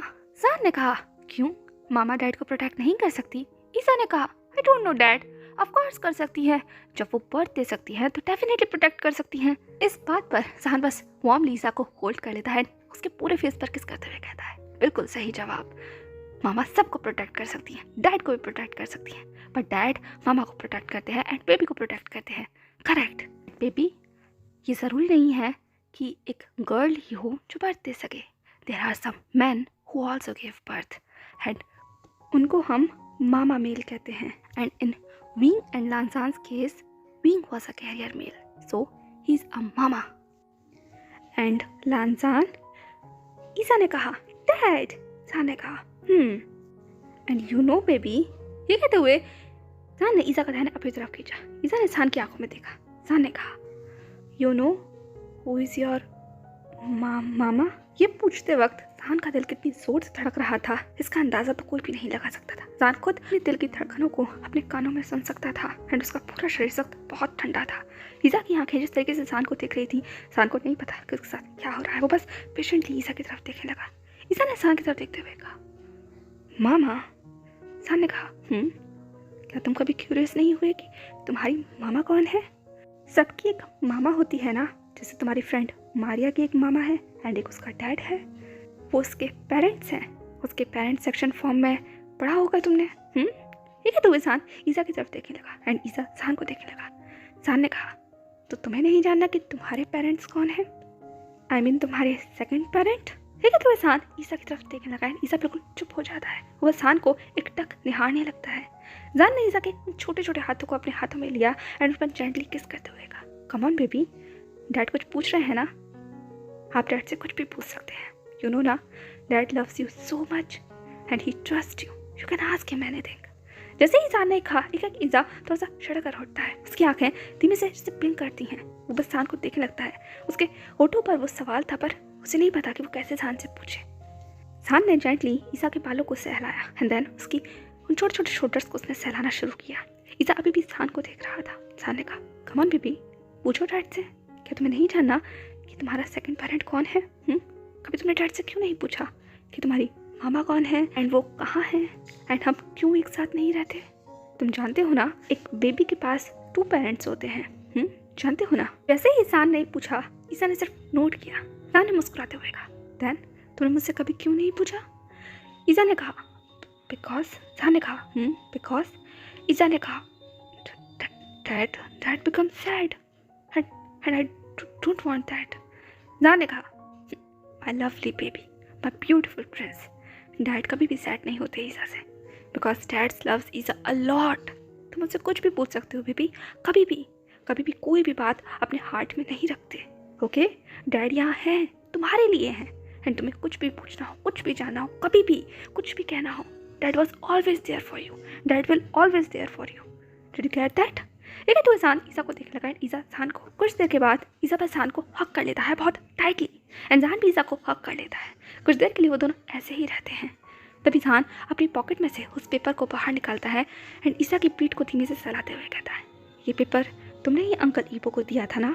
जैसे ही ईसा ने सुना वो एक थोड़ा सा चौंक जाता है एंड वो जहान की तरफ देखने लगता है एंड देन वो उस पेपर की तरफ देखने लगता है। So hey everyone, that's all for today and once again एक और लॉन्ग वीडियो, ऑलमोस्ट 1 घंटे का एपिसोड। आई डोंट नो कि इस 1 घंटे में मैंने आपको कितना बोर किया होगा या आप लोगों को मैं उतना बांध के रख पाई हूँ या नहीं। आई रियली डोंट नो कि ये चैप्टर किस तरीके से आएगा, क्योंकि जितना मोस्ट सिंपल वे में मैं इस कॉन्वर्सेशन को कन्वे कर सकती थी उतना ही ईजी वे में मैंने दिखाने की कोशिश की, पर पता नहीं जहान एंड ईज़ा की कॉन्वर्सेशन कितना ब्यूटीफुली बाहर आई या कितना ज़्यादा वर्स तरीके से बाहर आई। I really don't know. ये मुझे आप डेफिनेटली कमेंट सेक्शन में बताइएगा जहान ईज़ा को उतनी ठीक तरीके से समझा पाया।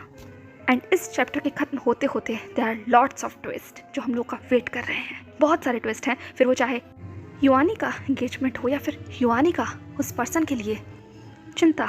एंड आपको क्या लगता है वो पर्सन कौन है?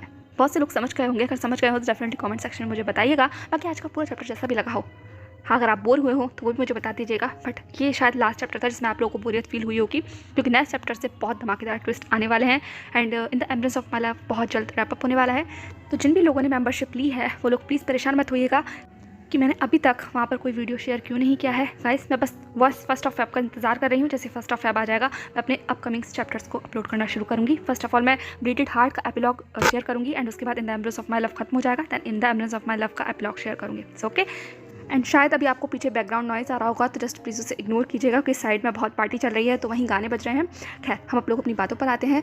बहुत सारे व्यूअर्स कंप्लेन कर रहे हैं कि उन्हें मेंबरशिप बटन शो नहीं हो रहा है, I mean join button show नहीं हो रहा है। तो प्लीज़ मुझे बताइएगा जिनको शो नहीं हो रहा है वो कमेंट सेक्शन के अंदर। एंड जिन लोगों ने मेंबरशिप ले ली है तो गाइस मैं आप लोगों से रिक्वेस्ट करना चाहती हूँ, प्लीज़ आप उन लोगों की हेल्प कीजिएगा जो कमेंट सेक्शन में ये कह रहे हैं कि उन्हें जॉइन बटन शो नहीं हो रहा है।